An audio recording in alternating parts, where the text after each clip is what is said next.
Metals 6ാമത്തെ ചാപ്റ്ററാണ്. മലയാളം മീഡിയത്തിന് ലോഹങ്ങൾ എന്നാണ് ചാപ്റ്ററിൻ്റെ പേര് വരുന്നത്. ആദ്യമായിട്ട് പഠിക്കാനുള്ളത് പേജ് നമ്പർ 122 ഒരു പോയിന്റ് പഠിക്കാനുണ്ട്. ഇവിടെ പറയുന്ന പോയിന്റാണ് ഫ്രീസ് സ്റ്റേറ്റിൽ കാണപ്പെടുന്ന മെറ്റൽസ് ഏതൊക്കെയാണ്. അതായത് നമുക്ക് ഡയറക്റ്റ് ഭൂമിയിൽ നിന്നും നമുക്ക് ഹാർവെസ്റ്റ് ചെയ്തെടുക്കാൻ പറ്റുന്ന മെറ്റൽസ് ഏതൊക്കെയാണെന്ന് ചോദിച്ചു കഴിഞ്ഞാൽ ഉത്തരം ഗോൾഡ്, സിൽവർ, പ്ലാറ്റിനം എന്നിവയാണ്. ഇനി next page number 123. Page number 123 പ്രത്യേകത മക്കളെ 4 ചോദ്യങ്ങളാണ് ഇവിടെ ചോദിക്കാൻ സാധ്യതയുള്ളത്. ഒന്നാമത്തെ ചോദ്യം, മിനറൽസ് എന്ന് പറഞ്ഞാൽ എന്താണ്, അതിൻ്റെ ക്യാരക്ടറിസ്റ്റിക്സ് എന്താണ്? ഇതൊരു ചോദ്യമാണ്. What is minerals and it's characteristics? അപ്പോൾ അതെന്തായാലും പഠിച്ചു വെക്കണം. രണ്ടാമത് ചോദിക്കാൻ സാധ്യതയുള്ള അലുമിനിയം എന്ന് പറയുന്ന മെറ്റലിൻ്റെ മിനറൽസ് ഏതൊക്കെയാണ്? ക്ലേ, അതുപോലെ ബോക്സൈറ്റ്, ക്രയോലൈറ്റ്. ഈ ക്ലേക്ക് ഒരു പ്രത്യേകത ഉണ്ട്, മോസ്റ്റ് അബണ്ടന്റ് മിനറലാണ് അലുമിനിയത്തിൻ്റെ. പിന്നെ ഈ എല്ലാ മിനറൽസിൽ നിന്നും നമുക്ക് എന്ത് ചെയ്യാൻ പറ്റൂല, മെറ്റൽസിനെ എക്സ്ട്രാക്ട് ചെയ്തെടുക്കാൻ പറ്റൂല.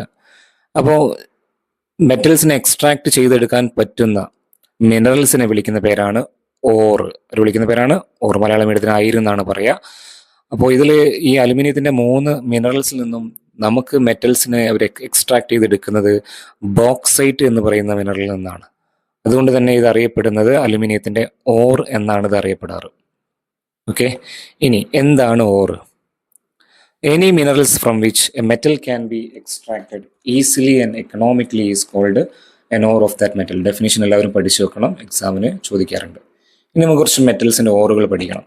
ഇവിടെ തന്നിരിക്കുന്ന 5 മെറ്റൽസ് ഉണ്ട്. അലുമിനിയത്തിൻ്റെ ഓർ ബോക്സൈറ്റ് ആണ്, അയേണ്ടത് ഹെമറ്റൈറ്റും മാഗ്നറ്റൈറ്റും. ഇതിൻ്റെ ഒക്കെ കെമിക്കൽ ഫോർമുലയും നമ്മൾ പഠിച്ചു വെക്കണം. ഈ ടേബിളിൽ നിന്ന് 1 മാർക്കിൻ്റെ ക്വസ്റ്റ്യൻ സാധ്യതയുള്ളൊരു സെക്ഷനാണ്. കോപ്പറിൻ്റെ ഓറുകളാണ് copper pyrites, copper glance, cuprite. സിങ്കിൻ്റെത് സിങ്ക് ബ്ലെൻഡ്, കലാമിൻ. ഈ കലാമിൻ ഈ കഴിഞ്ഞ മോഡൽ എക്സാമിന് ചോദിച്ചിരുന്നു. ടിന്നിൻ്റെ ഓറാണ് കാസട്രൈറ്റ് അല്ലെങ്കിൽ ടിൻ സ്റ്റോൺ, SnO2 എന്നാണ് അതിൻ്റെ കെമിക്കൽ ഫോർമുല. ഇനി നേരെ പോകുന്നത് മെറ്റലർജി. എങ്ങനെയാണ് ഓറിൽ നിന്ന് മെറ്റൽ എക്സ്ട്രാക്ട് ചെയ്തെടുക്കുന്നത്? അതിന് പ്രധാനമായിട്ടും 3 സ്റ്റേജസ് ആണുള്ളത്. ഒന്ന് കോൺസെൻട്രേഷൻ ഓഫ് ഓർ, അയിരിൻ്റെ സാന്ദ്രീകരണം, അല്ലേ? നമ്മൾ മലയാളം മീഡിയത്തിൽ അങ്ങനെയാണ് പറയുക. രണ്ടാമത് extraction of metal from concentrated or. മൂന്നാമത്തത് റീഫൈനിങ് ഓഫ് മെറ്റൽസ്. ഈ 3 സ്റ്റേജുകൾ, 3 ഘട്ടങ്ങളാണ് ഈ ടോപ്പിക്കിൽ നമുക്ക് പഠിക്കാനുള്ളത്. ഒന്നാമത് കോൺസെൻട്രേഷൻ ഓഫ് ഓർ. ഇവിടെ പ്രധാനമായിട്ടും പഠിക്കാനുള്ളത് കോൺസെൻട്രേഷൻ ഓഫ് ഓർ എന്ന് പറഞ്ഞു കഴിഞ്ഞാൽ ഈ ഓറിൽ ചിലപ്പോൾ ചില അപദ്രവ്യങ്ങൾ, ഇമ്പ്യൂരിറ്റി ഒക്കെ കാണപ്പെടാറുണ്ട്. അതിനെ പൊതുവായിട്ട് വിളിക്കുന്ന പേരാണ് ഗ്യാങ്. ഇവിടെ 1 മാർക്കിൻ്റെ ക്വസ്റ്റ്യൻ ആണ്, എന്താണ് ഗ്യാങ് എന്ന് എക്സാമിന് ചോദിക്കും. ഓക്കെ, അപ്പോൾ ഈ ഗ്യാങ്ങിനെ റിമൂവ് ചെയ്യുന്ന പ്രോസസ്സിനെ പറയുന്ന പേരാണ് കോൺസെൻട്രേഷൻ. അതിൽ പ്രധാനമായിട്ടും 4 രീതിയിലാണ് നമ്മൾ എന്ത് ചെയ്യാറ്, കോൺസെൻട്രേഷൻ ചെയ്യാറ്. ഒന്നാമത്തതാണ് ലെവിഗേഷൻ അല്ലെങ്കിൽ ഹൈഡ്രോളിക് വാഷിംഗ് എന്നാണ് ഇതിൻ്റെ പേര്, ജലപ്രവാഹത്തിൽ കഴുകൽ. ഇത് എപ്പോഴാണ് ചെയ്യാന്ന് ചോദിച്ചു കഴിഞ്ഞാൽ when the density of the ore is more than that of gangue. ഗ്യാങ്ങിനെ അപേക്ഷിച്ച് ഓറിൻ്റെ ഡെൻസിറ്റിയാണ് കൂടുതലെങ്കിൽ നമ്മൾ ചെയ്യുന്ന മെത്തേഡാണ് ലെവിഗേഷൻ. സാധാരണയായിട്ട് ഓക്സൈഡ് ഓറുകളെയാണ് ഈ രീതിയിൽ നമ്മൾ എന്ത് ചെയ്യാറ്, കോൺസെൻട്രേഷൻ ചെയ്യാറ്. രണ്ടാമത്തെ മെത്തേഡ് വളരെ ഇമ്പോർട്ടൻ്റ് ആണ്, ഫ്രോത്ത് ഫ്ലോട്ടേഷൻ. ഇത് എപ്പോഴാണ് ചെയ്യാന്ന് ചോദിച്ചു കഴിഞ്ഞാൽ when the ore is less denser than gangue. ഓറിൻ്റെ ഡെൻസിറ്റി, സാന്ദ്രത ഗ്യാങ്ങിനേക്കാൾ കുറവാണെങ്കിലാണ് നമ്മൾ ഏത് മെത്തേഡ് ഉപയോഗിക്കുക, ഫ്രോത്ത് ഫ്ലോട്ടേഷൻ എന്ന് പറയുന്ന മെത്തേഡിലൂടെ ഇതിനെ കോൺസെൻട്രേഷൻ ചെയ്യാം.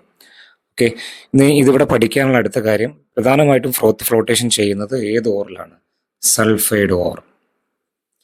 അടുത്തത് മാഗ്നറ്റിക് സെപ്പറേഷൻ ആണ്. മാഗ്നറ്റിക് സെപ്പറേഷനിൽ പഠിക്കാനുള്ളത്, ഇപ്പോൾ ഓറിനോ അല്ലെങ്കിൽ ഗ്യാങ്ങിനോ ഏതെങ്കിലും ഒരാൾക്ക് മാഗ്നറ്റിക് പ്രോപ്പർട്ടി ഉണ്ടെങ്കിൽ അവരെ സെപ്പറേറ്റ് ചെയ്യാൻ ഉപയോഗിക്കുന്ന മെത്തേഡാണ് മാഗ്നറ്റിക് സെപ്പറേഷൻ. പ്രധാനമായിട്ടും ചെയ്യുന്നത് ഒന്ന് മാഗ്നറ്റൈറ്റ് എന്ന് പറയുന്ന അയണിൻ്റെ ഓറിനെ ഈ രീതിയിലാണ് നമ്മൾ കോൺസെൻട്രേഷൻ ചെയ്യാറ്. ഇനി അതിൽ ഏറ്റവും ഇമ്പോർട്ടൻ്റ് ആണ് ടിൻ സ്റ്റോൺ. ടിൻ സ്റ്റോൺ എന്ന് പറയുന്ന ടിന്നിൻ്റെ ഓറിനെ അതിൻ്റെ ഇമ്പ്യൂരിറ്റി ആയിട്ടുള്ള അയൺ ടങ്സ്റ്റേറ്റ് അതിനെ സെപ്പറേറ്റ് ചെയ്യാനും നമ്മൾ ഏത് മെത്തേഡാണ് യൂസ് ചെയ്യാറ്, magnetic separation. Magnetic separation examples ചോദിച്ചു കഴിഞ്ഞാൽ ഒന്ന് അയണിൻ്റെ ഓറായ മാഗ്നറ്റൈറ്റ്, ടിന്നിൻ്റെ ഓറായ ടിൻ സ്റ്റോൺ. പിന്നെ ലീച്ചിങ് എന്ന് പറഞ്ഞു കഴിഞ്ഞാൽ നമ്മൾ ഈ ഓറിനെ ഒരു സോൾവെൻറ്റിൽ എന്ത് ചെയ്യും, മിക്സ് ചെയ്യും. അപ്പോൾ ഓർ ആ സോൾവെൻറ്റിൽ എന്താവും, ലയിച്ചു ചേരും, ഡിസോൾവ് ആവും. ഇമ്പ്യൂരിറ്റി അഥവാ ഗ്യാങ് അതിൽ ഡിസോൾവ് ആവില്ല. അപ്പോൾ ഈ രീതിയിൽ അതിനെ സെപ്പറേറ്റ് ചെയ്യുന്ന മെത്തേഡാണ് ലീച്ചിങ്. പ്രധാനമായിട്ടും ചെയ്യുന്നത് അലുമിനിയത്തിൻ്റെ ഓറായ ബോക്സൈറ്റിൻ്റെ കേസിലാണ് നമ്മൾ ലീച്ചിങ് എന്ന രീതിയിൽ കോൺസെൻട്രേഷൻ ചെയ്യാറ്. അപ്പോൾ ഇതാണ് 4 രീതികൾ കോൺസെൻട്രേഷൻ്റെ. ഇനി metals such as gold, silver ഇവരൊക്കെ നാച്ചുറൽ ഫ്രീ ആയിട്ടാണ് കാണപ്പെടാറ്. ഓക്കെ, ഇത്തരം ഈ ഗോൾഡിനെയും സിൽവറിനെയും നമ്മൾ കോൺസെൻട്രേഷൻ ചെയ്യാൻ നമ്മൾ ഉപയോഗിക്കുന്ന സൊല്യൂഷൻസ് ആണ് സോഡിയം സയനൈഡും പൊട്ടാസ്യം സയനൈഡും. Okay, in the presence of air. എക്സാമിന് ഇവിടുന്ന് ചിലപ്പോൾ ഒരു മാർക്കിന് ചോദിക്കും. ഇപ്പോൾ ഗോൾഡ് അഥവാ സിൽവറിനൊക്കെ ലീച്ചിങ് ചെയ്യാൻ നമ്മളെ സഹായിക്കുന്ന സൊല്യൂഷൻസ് ഏതൊക്കെയെന്ന് ചോദിക്കാം. അപ്പോൾ സോഡിയം സയനൈഡും പൊട്ടാസ്യം സയനൈഡ് സൊല്യൂഷനാണ്. നിങ്ങൾ ആൻസർ ചെയ്തിട്ടുണ്ട്. ഇനി ഇതാ ഇതിൻ്റെ ഉത്തരങ്ങൾ നിങ്ങൾക്ക് കണ്ടെത്താൻ പറ്റുന്നുണ്ടോ നോക്കാം. റെഡിയല്ലേ? ഞാൻ എഴുതിയിട്ടുണ്ട്. ഓക്കെ, ഇനി നെക്സ്റ്റ് വൺ രണ്ടാമത്തെ സ്റ്റേജിലേക്ക്. ഒന്നാമത്തെ സ്റ്റേജ് കഴിഞ്ഞു. ഒന്നാമത്തെ സ്റ്റേജ് എന്ന് പറഞ്ഞാൽ നമ്മൾ ഓറിലുള്ള ഗ്യാങ്ങിനെയൊക്കെ നമ്മൾ റിമൂവ് ചെയ്തു, മാലിന്യങ്ങളൊക്കെ റിമൂവ് ചെയ്ത് കഴിഞ്ഞു. ഇനിയിപ്പോൾ ഓറ് മാത്രമേ ബാക്കിയുള്ളൂ. ഇനി ഓറിൽ നിന്ന് നമുക്ക് എന്ത് ചെയ്യണം? മെറ്റലിനെ എക്സ്ട്രാക്ട് ചെയ്തെടുക്കണം. അപ്പോൾ ഇവിടെ നമുക്കിങ്ങനെ ചെയ്യാൻ 2 സ്റ്റെപ്പ് ഉണ്ട്. 2 സ്റ്റെപ്പായിട്ടാണ് ഇത് ചെയ്യുക. സ്റ്റെപ്പ് 1 എന്ന് പറഞ്ഞു കഴിഞ്ഞാൽ conversion of concentrated ore to oxide. അതിനെ ഓക്സൈഡാക്കി മാറ്റണം. പ്രധാനമായിട്ട് 2 രീതിയിലാണ് ഓക്സൈഡാക്കി മാറ്റുക. ഒന്ന് കാൽസിനേഷനും, രണ്ടാമത്തത് റോസ്റ്റിങ്ങും. എക്സാമിന് ഇവിടുന്ന് ക്വസ്റ്റ്യൻ ചോദിക്കും. 2ൻ്റെയും ഡെഫിനിഷൻ നിങ്ങൾ പഠിച്ചു വെക്കണം. അതുപോലെ തന്നെ ഇവിടെ തന്നിരിക്കുന്ന കെമിക്കൽ ഇക്വേഷൻ CaCO3 ZnCO3. മക്കൾ ഇതിൽ നോക്ക്, ഇത് ഓറുകളാണ്. ഇതൊക്കെ ഈ 2 ഓറിലും നിങ്ങൾക്ക് പ്രധാനമായിട്ടും ഓക്സിജനെ കാണാൻ പറ്റും അല്ലേ? ഓക്സിജൻ ഇല്ല രണ്ടിലും. ഓക്സിജൻ വരുന്നുണ്ടെങ്കിൽ നിങ്ങൾ ചെയ്യേണ്ട മെത്തേഡ്, അതിനെ ഓക്സൈഡാക്കി മാറ്റാൻ നിങ്ങൾ ചെയ്യേണ്ട മെത്തേഡ് ഏതായിരിക്കണം? കാൽസിനേഷൻ ആയിരിക്കണം. ഇനി ഇവിടെ നോക്കൂ, റോസ്റ്റിംഗ് എന്ന് പറയുന്ന കേസിൽ സൾഫൈഡ് ഓറുകളെയാണ് സാധാരണ നമ്മൾ ഏത് ചെയ്യാറ്? റോസ്റ്റിംഗ് ചെയ്യാറ്. ഇപ്പോൾ ഇതാ ZnSൽ ഓക്സിജൻ ഉണ്ടോ? ഈ തന്നിരിക്കുന്ന കോമ്പൗണ്ടിൽ ഓക്സിജൻ ഉണ്ടോ? ഇല്ല. ഓക്സിജൻ ഇല്ലെങ്കിൽ നിങ്ങൾ അതിനെ ഓക്സൈഡാക്കി മാറ്റാൻ ചെയ്യേണ്ട മെത്തേഡ് റോസ്റ്റിംഗ് ആണ്. റോസ്റ്റിംഗ് എന്ന് പറഞ്ഞാൽ ഓക്സിജനുമായിട്ട് റിയാക്ട് ചെയ്യിക്കുക. അപ്പം നമുക്ക് എന്ത് കിട്ടും? അതിൻ്റെ ഓക്സൈഡ് കിട്ടും. പ്രധാനമായിട്ട് എക്സാമിന് ഇവിടുന്ന് ചോദ്യങ്ങൾ വരും. ഓറുകൾ തന്നിട്ട് ഏത് മെത്തേഡിലാണ് നിങ്ങൾ ഇതിനെ കൺവേർട്ട് ചെയ്യാന്നൊക്കെ ചോദിക്കും. അപ്പോൾ നിങ്ങൾക്ക് 2 രീതിയിൽ ഒരു ട്രിക്കായിട്ട് നമുക്ക് ചെയ്യാൻ പറ്റുന്ന കാര്യം എന്താ വെച്ച് കഴിഞ്ഞാൽ, തന്നിരിക്കുന്ന ഓറിൽ ഓക്സിജൻ ഉണ്ടോ നോക്കുക. ഓക്സിജൻ ഉണ്ടെങ്കിൽ കാൽസിനേഷൻ, ഓക്സിജൻ ഇല്ലെങ്കിൽ റോസ്റ്റിംഗ്. ഓക്കെ, ഈ ഇക്വേഷൻസ് ഒന്ന് പഠിച്ചു വെക്കുക. ഇനി ഇവിടെ കിട്ടിയിരിക്കുന്ന ഈ ഓക്സൈഡുകളെ നമുക്ക് എന്ത് ചെയ്യണം? റിഡക്ഷൻ ചെയ്യണം. റിഡക്ഷൻ ചെയ്യാൻ നമുക്ക് പ്രധാനമായിട്ടും വേണ്ടത് ആരെയാണ്? റെഡ്യൂസിങ് ഏജന്റുകളെയാണ്. ആരെ വേണ്ടത്? Reducing agent. സാധാരണയായിട്ട് നമ്മൾ യൂസ് ചെയ്യുന്ന റെഡ്യൂസിങ് ഏജന്റ് ഏതൊക്കെയെന്ന് ചോദിച്ചാൽ, ഒന്ന് കോക്കാണ്, പിന്നെ കാർബൺ മോണോക്സൈഡ് ആണ്. റെഡിയല്ലേ? ഇത് സാധാരണയായിട്ട് ഉപയോഗിക്കുക മോഡറേറ്റ്ലി റിയാക്റ്റീവ് മെറ്റൽസിന്റെ കേസിലാണ് ഇത് ഉപയോഗിക്കുക. അതായത് അയൺ, സിങ്ക്, ടിന്ന്, ഈ കേസിലൊക്കെയാണ് ഈ കോക്കും കാർബൺ മോണോക്സൈഡ് ഉപയോഗിക്കാറ്. റെഡിയല്ലേ? ഇനി അതുപോലെ ഹൈലി റിയാക്റ്റീവ് മെറ്റൽസ് ആണെങ്കിൽ, അതായത് sodium, potassium, calcium, magnesium, aluminium ഒക്കെ ആണെങ്കിൽ ഇവരെ റെഡ്യൂസ് ചെയ്യാൻ നമ്മൾ ഉപയോഗിക്കുക എന്താണ്? ഇലക്ട്രോളിസിസ് അഥവാ ഇലക്ട്രിസിറ്റി ആണ്. ഓക്കെ, ഇനി നെക്സ്റ്റ് കേസിലേക്ക് പോകാം. ഇലക്ട്രോളിസിസ് ചെയ്യുന്നത് ആരൊക്കെയാണ്? എന്താ ഇത്രയും മെറ്റൽസിനെയാണ് ചെയ്യാറ്. കോക്ക് ഉപയോഗിച്ചുകൊണ്ട് ആരൊക്കെ ചെയ്യാം? Zinc, iron, PP. ഹീറ്റിംഗ് ആണെങ്കിലോ നമുക്ക് മെർക്കുറിയെ ചെയ്യാം. ഈ ചോദ്യങ്ങൾ ചെയ്തു നോക്കുക. ഇനി നെക്സ്റ്റ് റിഫൈനിങ് ഓഫ് മെറ്റൽ. അതിലെ 3ാമത്തെ സ്റ്റേജിലേക്ക് കിടക്കുകയാണ്. റിഫൈനിങ് ഓഫ് മെറ്റൽസ് എന്ന് പറയുന്ന ടോപ്പിക്കിൽ മെറ്റൽസിനെ എങ്ങനെയാണ് നമ്മൾ ഒന്നും കൂടി ശുദ്ധീകരിക്കുക. അപ്പോൾ ഇവിടെ 3 മെത്തേഡ്സ് ആണ് പറയുന്നത്. ഒന്ന് ലിക്വേഷൻ, ഉരുക്കി വേർതിരിക്കൽ, രണ്ടാമത് ഡിസ്റ്റിലേഷൻ, മൂന്നാമത്തത് ഇലക്ട്രോളിറ്റിക് റിഫൈനിങ്. ഇവിടെ നിങ്ങൾ പഠിച്ചു വെക്കേണ്ടത് ഇപ്പോൾ ഞാൻ അണ്ടർലൈൻ ചെയ്ത പോയിന്റ്സ് ആണ്. ഒന്ന്, മെറ്റൽ ലോ മെൽറ്റിംഗ് പോയിന്റ് ഉള്ള മെറ്റൽ ആണെങ്കിൽ, അതായത് ലോ മെൽറ്റിംഗ് പോയിന്റ് ഉള്ള മെറ്റൽ ആരൊക്കെയാണ്? ടിന്നും അതുപോലെ ലെഡുമാണ്. ഇത്തരം മെറ്റൽസ് ആണ് വരുന്നെങ്കിൽ അവരെ ശുദ്ധീകരിക്കുന്ന മെത്തേഡ് ഏതാണ്? ലിക്വേഷൻ ആണ്. ഇനി മെറ്റലിന് ലോ ബോയിലിംഗ് പോയിന്റ് ആണെങ്കിൽ, ലോ ബോയിലിംഗ് പോയിന്റ് മെറ്റൽസ് എന്ന് പറഞ്ഞാൽ അത് സിങ്ക് ആവാം, കാഡ്മിയം ആവാം, മെർക്കുറി ആവാം. ഇതിലാരെങ്കിലും ആണ് വരുന്നെങ്കിൽ അവരെ നമ്മൾ പ്യൂരിഫൈ ചെയ്യുന്ന മെത്തേഡാണ് ഇത് ഡിസ്റ്റിലേഷൻ. ഇനി ഇലക്ട്രോലൈറ്റിക് റീഫൈനിങ് പ്രധാനമായിട്ടും ചെയ്യുന്നത് ഇംപ്യൂർ മെറ്റൽ ആനോഡിലും പ്യൂർ മെറ്റലിനെ കാഥോഡിലും കണക്ട് ചെയ്യും. ഇനി ഇവിടെ പ്രധാനമായിട്ടും നമ്മൾ ഈ മെത്തേഡ് ചെയ്യുന്നത് ആരുടെ കേസിലാണ്? കോപ്പറിന്റെ കേസിലാണ് ഇലക്ട്രോലൈറ്റിക് റീഫൈനിങ് ചെയ്യാറ്. റെഡിയല്ല? അപ്പോൾ ഇത്രയേ ഉള്ളൂ പാർട്ട് 1. മെറ്റലർജി എന്ന് പറയുന്ന പ്രോസസ്സിൽ ഇത്രയും കാര്യങ്ങളാണ് പഠിക്കാനുള്ളത്. ഇനി രണ്ടാമത്തെ ഘട്ടത്തിലേക്ക് പോവാണ്, എക്സ്ട്രാക്ഷൻ ഓഫ് മെറ്റൽസ്. പ്രധാനമായിട്ടും മക്കളെ 4 മെറ്റൽസിന്റെ എക്സ്ട്രാക്ഷനാണ് പഠിക്കാനുള്ളത്. ഒന്ന് Fe അയൺ ആണ്, രണ്ടാമത്തെ ആള് സിങ്ക് ആണ്, മൂന്നാമത്തെ ആള് കോപ്പർ ആണ്, നാലാമത്തെ ആള് അലുമിനിയാണ്. ഫസ്റ്റ് കേസ് അയൺ വളരെ ഇമ്പോർട്ടൻ്റ് ആണ്. എസ്എ ക്വസ്റ്റ്യൻ ചോദിക്കാൻ സാധ്യതയുള്ള ടോപ്പിക്കാണ് അയണിൻ്റെ കേസ്. അപ്പോൾ അയണിൻ്റെ കേസിൽ നമുക്ക് പഠിക്കാനുള്ളത് ഇതാണ് ബ്ലാസ്റ്റ് ഫർണസ്. ബ്ലാസ്റ്റ് ഫർണസിൽ നമ്മൾ മിക്സ്ചർ ഓഫ് ഓറ്, കോക്ക്, ലൈംസ്റ്റോൺ ഒക്കെ ആഡ് ചെയ്യുന്നില്ലേ, ഇതിനെ വിളിക്കുന്ന പേരാണ് ചാർജ്. റെഡിയല്ലേ? ഓക്കെ, ഇനി ഇവിടെ നടക്കുന്ന പ്രോസസ്സുകൾ നോക്കാം. ഈ എക്സ്ട്രാക്ഷൻ ഓഫ് അയൺ എന്ന് പറഞ്ഞു കഴിഞ്ഞാൽ നമ്മളിതിന് കോൺസെൻട്രേഷൻ ഒക്കെ ചെയ്ത് കഴിഞ്ഞാലും ഇതിൻ്റെ കൂടെ ഒരിക്കലും പോവാത്തൊരു ഇമ്പ്യൂരിറ്റി ഉണ്ടാവും, ഒരു ഗ്യാങ്. ആ ഗ്യാങ് ആണ് SiO2, സിലിക്ക എന്നാണ് അത് അറിയപ്പെടാറ്. ഈ സിലിക്കയെ നമുക്ക് റിമൂവ് ചെയ്യാൻ വേണ്ടിയിട്ട് അതിനെ റിമൂവ് ചെയ്യാനാണ് നമ്മൾ ആക്ച്വലി ആരെ ആഡ് ചെയ്യുന്നത്, ഈ ബ്ലാസ്റ്റ് ഫർണസിലേക്ക് ലൈം സ്റ്റോൺ ആഡ് ചെയ്യുന്നത്. ഇനി ഇവിടെ പഠിക്കേണ്ടത് ഈ 4 ഇക്വേഷൻസ് ആണ്. അപ്പോൾ കോക്കൊക്കെ നമ്മൾ ആഡ് ചെയ്യുന്നില്ല. ആദ്യം എന്താ സംഭവിക്കുക, ഈ കോക്ക് ഓക്സിജനും കൂടി ചേർന്ന് കാർബൺ ഡൈ ഓക്സൈഡ് ഉണ്ടാവും. പിന്നെ കാർബൺ ഡൈ ഓക്സൈഡും കാർബണും കൂടി ചേർന്ന് കാർബൺ മോണോക്സൈഡ് ഉണ്ടാവും. ഈ കാർബൺ മോണോക്സൈഡ് ആണ് ഇവിടുത്തെ റെഡ്യൂസിങ് ഏജന്റ്. എക്സാമിന് ചോദിക്കും ഒരു മാർക്കിന്. Okay, the main carbon monoxide ആണ് ഇവിടുത്തെ റെഡ്യൂസിങ് ഏജന്റ്. കാർബൺ മോണോക്സൈഡ് എന്ത് ചെയ്യും, ഈ ഓറിനെ റെഡ്യൂസ് ചെയ്യും, എന്നിട്ട് എന്താക്കി മാറ്റും, മെറ്റലാക്കി മാറ്റും. റെഡിയല്ലേ? ഓക്കെ, ഇനി അപ്പോൾ ഇവിടുത്തെ ഗ്യാങ് ഏതാണ്, സിലിക്ക. ഈ സിലിക്കയെ റിമൂവ് ചെയ്യാൻ നമുക്ക് ആര് വേണം, ഒരു ഫ്ലെക്സ് വേണം. ഈ ഫ്ലെക്സ് ആയിട്ട് ഇവിടെ ആക്ട് ചെയ്യുക ആരാന്ന് ചോദിച്ചു കഴിഞ്ഞാൽ ഉത്തരമാണ് നമ്മുടെ ഫ്ലെക്സ് ആയിട്ട് ഇവിടെ ആക്ട് ചെയ്യുന്നത് CaO, ക്യുക്ക് ലൈം ആണ് ഇവിടുത്തെ ഫ്ലെക്സ്. ഫ്ലെക്സ് എന്ത് ചെയ്യും, ഗ്യാങ്ങുമായിട്ട് കമ്പൈൻ ചെയ്യും, എന്നിട്ട് എന്തുണ്ടാവും, സ്ലാഗ് ഉണ്ടാവും. ഈ ഇക്വേഷൻ എല്ലാവരും പഠിച്ചു വെക്കണം. ഓക്കെ, ആ ഫ്ലെക്സിന്റെ ഇക്വേഷൻ ആണ് ഇവിടെ കൊടുത്തിരിക്കുന്നത്. Flex plus gang gives slag. എവിടുന്നാണ് നമുക്ക് ഈ ഫ്ലെക്സ് കിട്ടിയിരിക്കുന്നത്, ഈ ലൈം സ്റ്റോണിനെ ചൂടാക്കുമ്പോൾ ലൈം സ്റ്റോൺ എന്തായിട്ട് മാറും, ഫ്ലെക്സ് ആയിട്ട് മാറും. ഈ കെമിക്കൽ ഇക്വേഷൻസ് ആണ് ഇവിടെ പഠിക്കേണ്ടത് കേട്ടോ.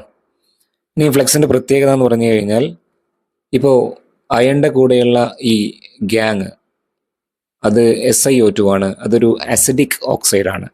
അസിഡിക് ആണ് ഗ്യാങ് എങ്കിൽ അതിനെ റിമൂവ് ചെയ്യാൻ നമുക്ക് ആര് വേണം, ബേസിക് ആയിട്ടുള്ള ഒരു ഫ്ലെക്സ് വേണം.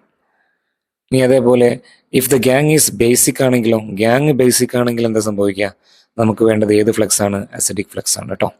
ഓക്കെ, അപ്പോൾ അങ്ങനെ ലാസ്റ്റ് നമുക്ക് ഇവിടെ കിട്ടുന്ന അയണിനെ വിളിക്കുന്ന പേരാണ് പിഗ് അയൺ. അതിൽ 4% കാർബണാണ് ഉണ്ടാവുക. ഒന്നും കൂടി പ്യൂരിഫൈ ചെയ്താൽ നമുക്ക് 2% കാർബണുള്ള കാസ്റ്റ് അയൺ കിട്ടും. പിന്നെ ഒന്നും കൂടി പ്യൂരിഫൈ ചെയ്താൽ ഏറ്റവും പ്യൂറസ്റ്റ് ഫോം ആയിട്ടുള്ള കാർബൺ കിട്ടും. ഏതാണ്, റോട്ട് അയൺ. ഇനി സ്റ്റീൽ എന്ന് പറഞ്ഞാൽ എന്താണെന്ന് ചോദിച്ചു കഴിഞ്ഞാൽ നമുക്കൊക്കെ അറിയുന്നൊരു ഒബ്ജക്റ്റ് ആണ് സ്റ്റീൽ. സ്റ്റീൽ എന്ന് പറഞ്ഞാൽ ആക്ച്വലി ഇരുമ്പ് തന്നെയാണ്. ഇരുമ്പിന്റെ കൂടെ കുറച്ച് കാർബൺ മിക്സ് ചെയ്താൽ കിട്ടുന്നതാണ് സ്റ്റീൽ കേട്ടോ. Steel is iron containing 0. ഇങ്ങനെയാണ് അത് അറിയപ്പെടുന്നത്. സ്റ്റീൽ 2 ടൈപ്പ് ഉണ്ട് മക്കളെ.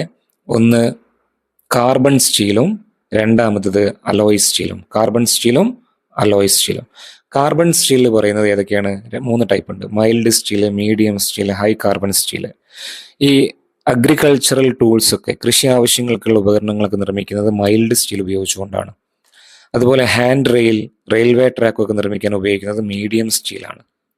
ഇനി സ്പ്രിങ്, സർജിക്കൽ ഇൻസ്ട്രുമെന്റ്സ്, കത്തി, ഡ്രിൽസ് ഒക്കെ ഉപയോഗിക്കാൻ നമ്മൾ ഹൈ കാർബൺ സ്റ്റീലാണ് ഉപയോഗിക്കാറ്. എക്സാമ്പിൾസ് പഠിച്ചു വെക്കണം. ഇനി അലോയ് സ്റ്റീൽസ്. അലോയ്സ് എന്ന് പറഞ്ഞു കഴിഞ്ഞാൽ alloys are mixtures of 2 or more metals. അതിനെയാണ് അലോയ്സ് എന്ന് പറയാം. പ്രധാനമായിട്ട് കുറച്ച് അലോയ്സ് വേണം കൊടുത്തിട്ടുണ്ട്. ഒന്ന് ബ്രാസ് എന്ന് പറയുമ്പോൾ ആരൊക്കെ ഉണ്ട്, കോപ്പറും സിങ്കും. ബ്രോൺസ്, കോപ്പറും ടിന്നും. പിന്നെ gun metal, copper, zinc, tin, lead. ഇനി ഇവിടെ വേറൊരാളാണ് അൽനിക്കോ എന്ന് പറഞ്ഞാൽ മറ്റൊരു അലോയ് ആണ്. ഇതിൽ ആരൊക്കെ ഉണ്ടെന്ന് അറിയാം മക്കളെ, അലുമിനിയം ഉണ്ട്, നിക്കൽ ഉണ്ട്, കൊബാൾട്ട് ഉണ്ട്. റെഡിയല്ലേ?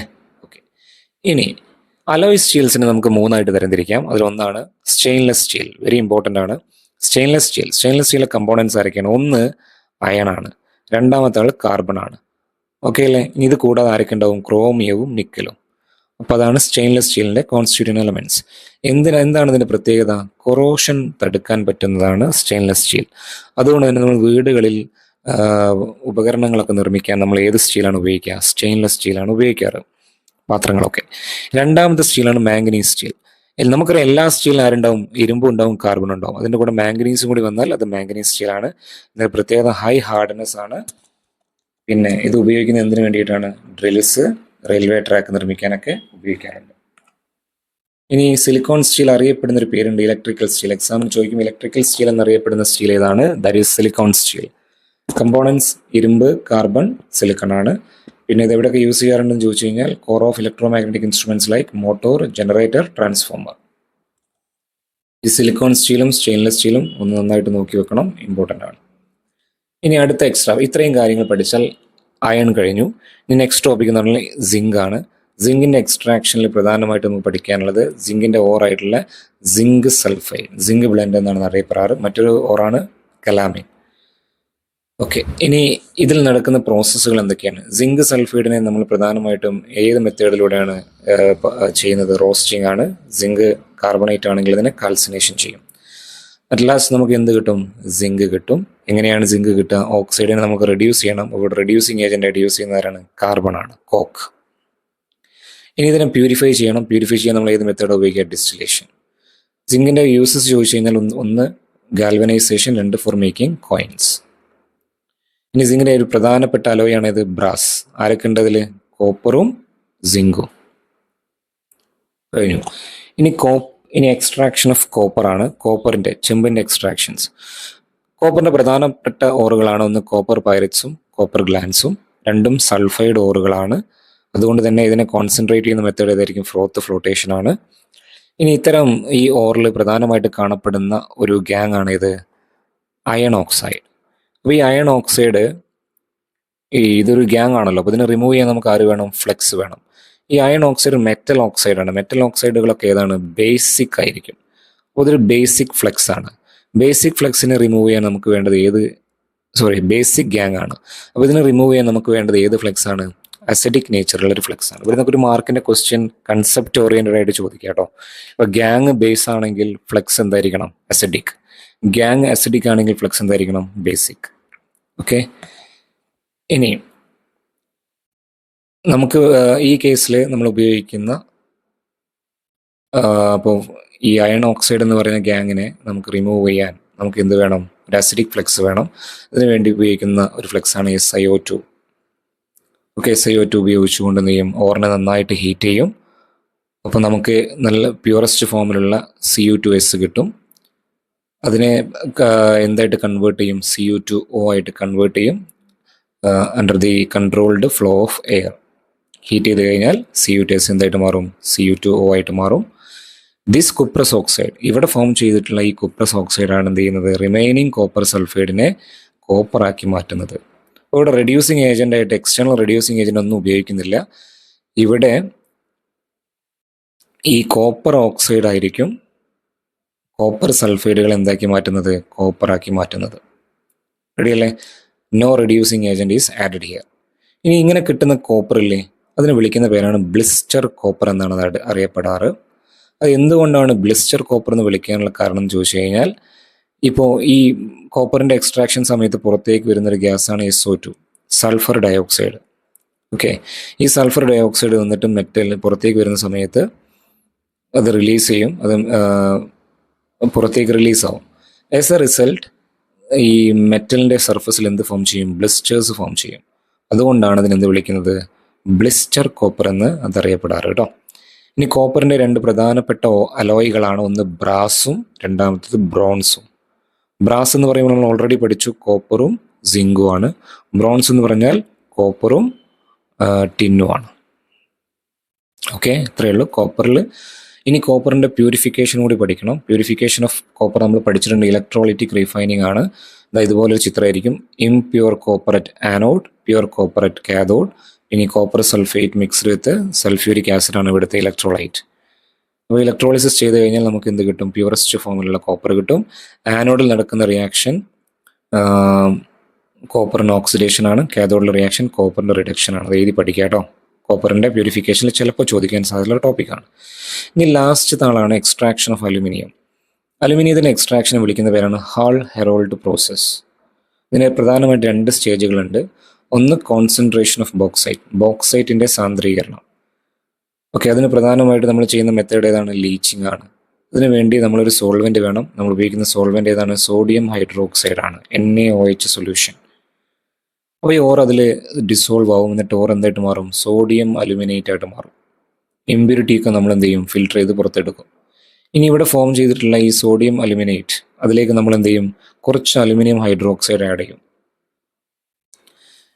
എന്നിട്ട് അതിലേക്ക് വെള്ളം ആഡ് ചെയ്യും. ആസ് എ റിസൾട്ട് നമുക്ക് എന്ത് കിട്ടും? പ്യൂറസ്റ്റ് അലുമിനിയം ഹൈഡ്രോക്സൈഡ് കിട്ടും. റെഡിയല്ലേ? ഇതാണ് ആ പ്രോസസ്സ്. മോഡൽ എക്സാമിന് ചോദിച്ചിരുന്നു. ഇനി ഇവിടെ കിട്ടിയിട്ടുള്ള ഈ അലുമിനിയം ഹൈഡ്രോക്സൈഡ് ഇല്ലേ, അതിനെ നമ്മൾ എന്ത് ചെയ്യും? നന്നായിട്ട് സ്ട്രോങ് ആയിട്ട് ഹീറ്റ് ചെയ്യും. സ്ട്രോങ് ആയിട്ട് ഹീറ്റ് ചെയ്താൽ അത് എന്തായിട്ട് മാറും? അൻഹൈഡ്രസ് അലുമിനായിട്ട് മാറും. അതിൻ്റെ ഫോർമുലയാണ് Al2O3. അപ്പോൾ ഒന്നാമത്തെ സ്റ്റേജിൽ ബോക്സൈറ്റിനെ നമ്മൾ എന്താക്കി മാറ്റി? അലുമിനയാക്കി മാറ്റി. ഇനി രണ്ടാമത്തെ സ്റ്റെപ്പ്, ഈ അലുമിനിയം ഓക്സൈഡ് അഥവാ അലുമിനയെ നമുക്ക് എന്ത് ചെയ്യണം? ഇലക്ട്രോളിസിസ് ചെയ്യണം. ഇതിന് പ്രധാനമായിട്ട് നമുക്ക് എന്ത് വേണം? ഇതുപോലെ ഒരു ഇലക്ട്രോളിറ്റിക് സെല്ല് വേണം. ഇലക്ട്രോലൈറ്റിക് സെല്ലാണെങ്കിൽ അവിടെ ആനോഡ് ഉണ്ടാവും, അതുപോലെ കാഥോഡ് ഉണ്ടാവും. ഇനി അവിടെ എന്തുണ്ടാവും? ഒരു ഇലക്ട്രോലൈറ്റ് ഉണ്ടാവും. റെഡിയല്ലേ? ആനോഡിൽ നടക്കുന്ന റിയാക്ഷനും കാഥോഡിൽ നടക്കുന്ന റിയാക്ഷൻസ് ഒക്കെ നമുക്ക് പഠിക്കണം.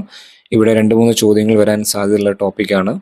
ഈ അലുമിനയുടെ കൂടെ നമ്മൾ ആരെയും കൂടെ ആഡ് ചെയ്യാറുണ്ട്? മോൾട്ടൺ ക്രയോലൈറ്റും കൂടി ആഡ് ചെയ്യാറുണ്ട്. എന്തിനാണ് ഇങ്ങനെ ആഡ് ചെയ്യുന്ന? എക്സാമിന് ചോദ്യം വരും. അപ്പോൾ ഇതിന് ആൻസറാണ് ഇവിടെ കൊടുത്തിരിക്കുന്നത്. It is added to reduce melting point and to increase the electrical conductivity. പഠിച്ചു വെച്ചോളൂ, ഇതുപോലെ ചോദിക്കും എക്സാമിന് കേട്ടോ. ഓക്കെ, ഇനി നമ്മളിപ്പോൾ ഓൾറെഡി നമ്മുടെ സൊല്യൂഷനിൽ അലുമിന ഉണ്ടല്ലോ അല്ലേ? അലുമിന Al2O3 ആണ്. അതിനെ ഇലക്ട്രോളിസിസ് ചെയ്യുമ്പോൾ പ്രധാനമായിട്ടും ഉണ്ടാകുന്ന അയോൺസ് ആണിത്. ഒന്ന് Al3+, 2 O2-. നമുക്കറിയാം ആനോഡിൻ്റെ ചാർജ് പോസിറ്റീവാണ്, കാഥോഡിൻ്റെ ചാർജ് നെഗറ്റീവാണ്. അപ്പോൾ പോസിറ്റീവ് ചാർജുള്ള ആനോഡിലേക്ക് ആരാ പോവുക? ഓക്സിജനാണ് പോവുക. നെഗറ്റീവ് ചാർജുള്ള കാഥോഡിലേക്ക് ആരാ പോവുക? അലുമിനിയാണ് പോവുക. അപ്പോൾ അലുമിനിയത്തിന് ഇവിടെ നടക്കുന്നത് റിഡക്ഷൻ ആയിരിക്കും. ആ റിഡക്ഷൻ റിയാക്ഷൻ ആണിത്. Al3++ 3 electron gives Al. ആനോഡിലേക്ക് പോകുന്ന ആൾക്ക് ഓക്സിഡേഷൻ നടക്കും. 2O2- gives O2+, 4 electron. അപ്പോൾ അവിടെ ഏത് ഗ്യാസാണ് ലിബറേറ്റ് ചെയ്യുന്നത്? Oxygen gas. ഇനി കാർബൺ റോഡുകൾ, ഈ കാർബൺ റോഡുകൾ തുടർച്ചയായിട്ട് നമ്മൾ എന്ത് ചെയ്യാറുണ്ട്? ഈ റിയാക്ഷൻ്റെ സമയത്ത് അതിനെ റീപ്ലേസ് ചെയ്യാറുണ്ട്. എന്തിനാണ് ഇങ്ങനെ റീപ്ലേസ് ചെയ്യുന്നൊരു ചോദ്യം വരാം. അതിന് ആൻസർ നെക്സ്റ്റ് പേജിലുണ്ട്. ഇവിടെ ഓക്സിജൻ ഗ്യാസ് റിലീസ് ചെയ്യുന്ന സമയത്ത് anode oxidises the carbon rod. Carbon റോഡിന് ഓക്സിഡേഷൻ സംഭവിക്കും, ഓക്സൈഡ്സ് ഓഫ് കാർബൺ ആയിട്ട് മാറും. എസ് എ റിസൾട്ട് ആനോഡിൻ്റെ സൈസ് ഡിക്രീസ് ആവും. അതുകൊണ്ടാണ് കാർബൺ റോഡുകൾ നമ്മൾ ഇടയ്ക്കിടയ്ക്ക് ഇങ്ങനെ റീപ്ലേസ് ചെയ്യുന്നത്. ഇതുമായി ബന്ധപ്പെട്ട പോയിന്റ്സ് ആണ് ഇവിടെ കൊടുത്തിരിക്കുന്നത്. ഒരു ചോദ്യമുണ്ട്, അലുമിനിയത്തിൻ്റെ പ്രിപ്പറേഷനിൽ ഉപയോഗിക്കുന്ന റെഡ്യൂസിങ് ഏജൻറ്റ് ഏതാണ്? ഇലക്ട്രിസിറ്റി. ഓക്കെ അല്ലേ? ഇനി അലുമിനിയത്തിൻ്റെ കുറച്ച് അലോയ്സ് ഇവിടെ പറയുന്നുണ്ട്. ഒന്ന് ഡ്യൂറാലമിൻ, അലുമിനിയം കോപ്പറും മാംഗനീസുമാണ്. പിന്നെ അൽനിക്കോ, അലുമിനിയം നിക്കൽ കൊബാൾട്ട്. പ്രധാനമായിട്ടും അൽനിക്കോ എന്തിനാണ് ഉപയോഗിക്കുന്നത്? അൽനിക്കോയിൽ അലുമിനിയം നിക്കൽ കൊബാൾട്ട് കുറച്ച് അയൺ ഉണ്ടായിരിക്കും. ഇത് പ്രധാനമായിട്ട് യൂസ് ചെയ്യുന്നത് പെർമനന്റ് മാഗ്നറ്റുകൾ നിർമ്മിക്കാനാണ്. 1 മാർക്കിൻ്റെ ചോദ്യം വരാം. ഈ ലാസ്റ്റ് ടോപ്പിക്കാണ് കൊറോഷൻ ഓഫ് മെറ്റൽസ്. കൊറോഷൻ എന്ന് പറഞ്ഞാൽ ലോഹനാശനം.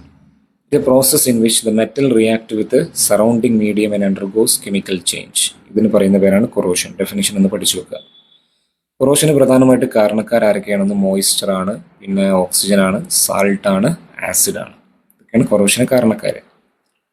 ഓക്കെ, ഇനി ഇവിടെ പഠിക്കേണ്ട പോയിന്റ്സ് എന്ന് പറഞ്ഞു കഴിഞ്ഞാൽ, ഒന്ന്, എന്തൊക്കെയാണ് കൊറോഷന് കാരണങ്ങൾ? Factors influencing corrosion. ഒന്ന്, നേച്ചർ ഓഫ് മെറ്റൽ. 2, മോയിസ്ചറിൻ്റെ പ്രസൻസ് അല്ലെങ്കിൽ സാൾട്ടിൻ്റെ presence. 3, contact with other metals. പഠിച്ചു വെക്കണം, ഇമ്പോർട്ടൻ്റ് ആണ്. ചിലപ്പോൾ ചോദിക്കാം. ഫാക്ടേഴ്സ് എഫക്റ്റിംഗ് കൊറോഷൻ 2 മാർക്കിൻ്റെ ക്വസ്റ്റ്യൻ ആയിട്ട് ചോദിക്കാം. ഇനി ഇവിടെ 2 ടെസ്റ്റ് ട്യൂബ് തന്നിട്ടുണ്ട്. ഈ 2 ടെസ്റ്റ് ട്യൂബിൽ ആരുണ്ട്? Iron nail. ഇവിടെയും അയൺ നെയിലുണ്ട്, ഇവിടെയും അയൺ നെയിലുണ്ട്. ഏത് അയൺ? പിന്നെ അതുപോലെ തന്നെ തന്നിരിക്കുന്ന സോഡിയം ക്ലോറൈഡ് സൊല്യൂഷനാണ്, ഉപ്പ് വെള്ളമാണ്. ഉപ്പ് വെള്ളത്തിലേക്ക് 2 ഇരുമ്പ് അണികൾ നമ്മൾ ഇറക്കി വെച്ചു. ഇരുമ്പ് അണിയുടെ കൂടെ നമ്മൾ വേറെ ഒരു മെറ്റലിൻ്റെ വയറും കൂടി കോട്ട് ചെയ്തിട്ടുണ്ട്. ഈ കേസിൽ ഉപയോഗിക്കുന്നത് കോപ്പർ വയറാണ്, ഇവിടെ ഉപയോഗിക്കുന്നത് മഗ്നീഷ്യത്തിൻ്റെ വയറാണ്. ഏത് കേസിലായിരിക്കും ഇരുമ്പാണി അയൺ നെയിലിന് റസ്റ്റ് പിടിക്കുക, കൊറോഷൻ സംഭവിക്കുക? ഉത്തരം വരുന്ന മക്കളെ ഫസ്റ്റ് ടെസ്റ്റ് ട്യൂബാണ്. 2ാമത്തെ ടെസ്റ്റ് ട്യൂബിൽ അയൺ നെയിലിന് റസ്റ്റ് പിടിക്കുന്നില്ല. കാരണം ചോദിക്കാം. അങ്ങനെ ചോദിച്ചു കഴിഞ്ഞാൽ നമ്മൾ ഉത്തരം എഴുതേണ്ടത് വെൻ മെറ്റൽ, ഒരു മിനിറ്റ് ഇത് എക്സ്പ്ലെയിൻ ചെയ്യാം. ഇതാണ് ഈ മെത്തേഡിന് പറയുന്ന പേരാണ് കാഥോഡിക് പ്രൊട്ടക്ഷൻ, കാഥോഡിക് സംരക്ഷണം എന്നാണ് അത് അറിയപ്പെടാറ്. അതിന് മുന്നോടിയായിട്ട് ഒരു പോയിന്റ് ഉണ്ട്. When metals comes into contact with another metal in the presence of an electrolyte it act as a simple voltaic cell. ഒരു വോൾട്ടായിക് സെൽ എന്നൊക്കെ പറഞ്ഞു കഴിഞ്ഞാൽ അതൊരു സെല്ലായിട്ട് ആക്ട് ചെയ്യും. സെല്ലായിട്ട് ആക്ട് ചെയ്യുകയാണെങ്കിൽ ആനോഡും ഉണ്ടാവും, കാഥോഡും ഉണ്ടാവും. ആനോഡിൽ നടക്കുന്നത് ഓക്സിഡേഷനാണ്, കാഥോഡിൽ റിഡക്ഷനാണ്. റിയാക്ടിവിറ്റി കൂടിയ മെറ്റലായിരിക്കും ആനോഡിൽ, റിയാക്ടിവിറ്റി കുറഞ്ഞ മെറ്റലായിരിക്കും കാഥോഡിൽ. സ്വാഭാവികമായിട്ട് ഇവിടെ ഇരുമ്പും കോപ്പറാണുള്ളത്. റിയാക്ടിവിറ്റി കൂടുതൽ അയണാണ്. സോ അയൺ ഓക്സിഡേഷൻ സംഭവിക്കും. അതുകൊണ്ടാണ് അയൺ നെയിലിന് റസ്റ്റ് പിടിക്കുന്നത്. ഇവിടെ മഗ്നീഷ്യവും അയണാണുള്ളത്. മഗ്നീഷ്യത്തിന് അയണിനേക്കാൾ റിയാക്ടിവിറ്റി കൂടുതലാണ്. അപ്പോൾ അയണിനേക്കാളും ഓക്സിഡേഷന് സാധ്യത ആർക്കാണ്? മഗ്നീഷ്യത്തിനാണ്. മഗ്നീഷ്യത്തിന് ഓക്സിഡേഷൻ സംഭവിക്കും, ഇലക്ട്രോൺ ലോസ് ആവും. അതിനാണ് തകരാറ് സംഭവിക്കുക. അപ്പോൾ കാഥോഡിലുള്ള ആളുകൾ എന്ത് ചെയ്യും? സംരക്ഷിക്കപ്പെടുകയാണ്, അവർക്കൊന്നും സംഭവിക്കുന്നില്ല. ഈ പ്രോസസ്സിനെ പറയുന്ന പേരാണ് കാഥോഡിക് പ്രൊട്ടക്ഷൻ. ഇതിനെ വിളിക്കുന്ന പേരാണ് cathodic protection. The metal acting as cathode is protected, metal acting as anode is destroyed. This method is called cathodic protection. ശരിയല്ലേ? ഇനി ഇത്രയും കാര്യങ്ങളാണ് നമുക്ക് ഈ ചാപ്റ്ററിൽ പഠിക്കാനുള്ളത്. ഇനി ഇവിടെ 2 ക്വസ്റ്റ്യൻസും കൂടിയുണ്ട്, അതും കൂടി ഒന്ന് പ്രാക്ടീസ് ചെയ്യണം നിങ്ങൾ കേട്ടോ. ഇനി നമുക്ക് കൊറോഷൻ എങ്ങനെയൊക്കെ തടയാമെന്ന് ചോദിച്ചു കഴിഞ്ഞാൽ മെത്തേഡ് ഒന്ന് കാഥോഡിക് പ്രൊട്ടക്ഷൻ ചെയ്യാം, ഗാൽവനൈസേഷൻ ചെയ്യാം, പെയിൻറ്റിങ് ചെയ്യാം, ഓയിലിംഗ് ചെയ്യാം, ഇലക്ട്രോ പ്ലേറ്റിംഗ് ചെയ്യാം, ടിന്നിങ് ചെയ്യാം. റെഡിയല്ലേ? ഇതിൻ്റെയൊക്കെ ആൻസർ വരുന്നത് കാഥോഡിക് പ്രൊട്ടക്ഷനെ കണക്ട് ചെയ്തിട്ടാണ്. അപ്പോൾ സിങ്ക് മഗ്നീഷ്യം ബ്ലോക്ക് സി ബ്രിഡ്ജുകളിൽ എന്തിനാണ് അറ്റാച്ച് ചെയ്യുന്നത് ചോദിച്ചു കഴിഞ്ഞാൽ, ഈ സിങ്കിനും മഗ്നീഷ്യത്തിനും സി ബ്രിഡ്ജ് എന്നൊക്കെ പറയുമ്പോൾ ഇരുമ്പ് കൊണ്ടല്ലേ നിർമ്മിക്കുന്നത്. ഇതിനേക്കാളും റിയാക്ടിവിറ്റി കൂടിയവരാണ് ആര്? മഗ്നീഷ്യവും സിങ്കും. അപ്പോൾ ഈ മെറ്റൽസ് സാൾട്ടിൻ്റെ പ്രസൻസ് ഉണ്ടാകുമ്പോൾ സ്വാഭാവികമായിട്ട് കൊറോഷൻ സംഭവിക്കും. അവിടെ ഒരു വോൾട്ടായിക് സെല്ലായിട്ട് ഒരു ആക്ട് ചെയ്യും. ഓക്കെ, അപ്പോൾ ഈ ഗാൽവനിക് കൊറോഷനാണ് ഇവിടെ സംഭവിക്കുന്നത്. സിങ്കിനും മഗ്നീഷ്യത്തിനാണ് ഇവിടെ കൊറോഷൻ സംഭവിക്കുക. അവർക്കാണ് തകരാറ് സംഭവിക്കുക. ഈ സി ബ്രിഡ്ജ് എന്താവും? പ്രൊട്ടക്ട് ചെയ്യപ്പെടും. ഇരുമ്പ് കൊണ്ട് നിർമ്മിച്ച ഭാഗം പ്രൊട്ടക്ട് ചെയ്യപ്പെടും. അപ്പോൾ ഇതും കാഥോഡിക് പ്രൊട്ടക്ഷൻ എന്ന് പറയുന്നൊരു മെത്തേഡാണ്.